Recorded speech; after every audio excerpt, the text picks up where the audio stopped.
Les Dominicains au Rwanda. Méditation du 22e vendredi du temps ordinaire. Jésus, l'époux de la radicale nouveauté. Sœurs et frères, dans la page d'évangile de ce vendredi, Jésus est encore critiqué par ses adversaires à cause d'un comportement étrange dont lui et ses disciples font preuve.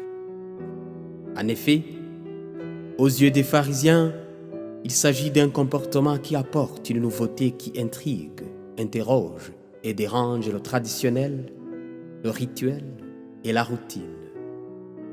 Une nouveauté dans la fréquentation des personnes peu recommandables, comme les lépreux, les collecteurs d'impôts, les prostituées, les païens. Une nouveauté qui veut bouleverser l'ordre socio-religieux en transgressant la loi du sabbat, le jeûne et d'autres prescriptions rituelles. Alors, pour faire comprendre à ses interlocuteurs la radicale nouveauté qu'il veut instaurer, Jésus emprunte d'abord l'image des noces et de l'époux. Et puis il développe des métaphores.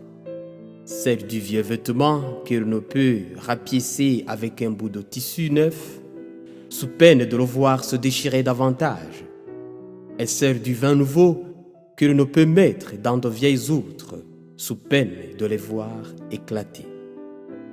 Frères et sœurs, bien qu'il exprime d'une manière assez énigmatique, Jésus veut nous faire prendre conscience qu'il n'est pas venu faire du rapiessage ou du rafistolage, mais qu'il est venu plutôt opérer une radicale nouveauté qui doit se vivre d'ores et déjà, car le banquet du royaume de Dieu est déjà là pour nous. Et si nous sommes invités à ce banquet, il faut savoir que cette radicale nouveauté ne tolère aucun compromis. L'accueillir, c'est donc accepter que disparaisse tout ce qui relève du vieil homme en nous. Alors, sommes-nous disposés à nous rendre dignes de participer aux noces de l'époux?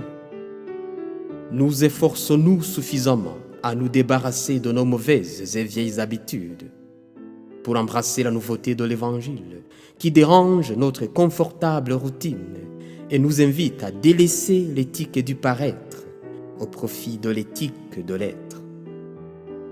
Le nouveau que nous admirons, désirons et courons après, n'est-il pas très souvent le genre qui nous attache à l'éphémère et nous éloigne de l'éternel? Puisse l'Esprit de Dieu nous aider à distinguer la nouveauté qui nous construit de celle qui nous détruit. Amen.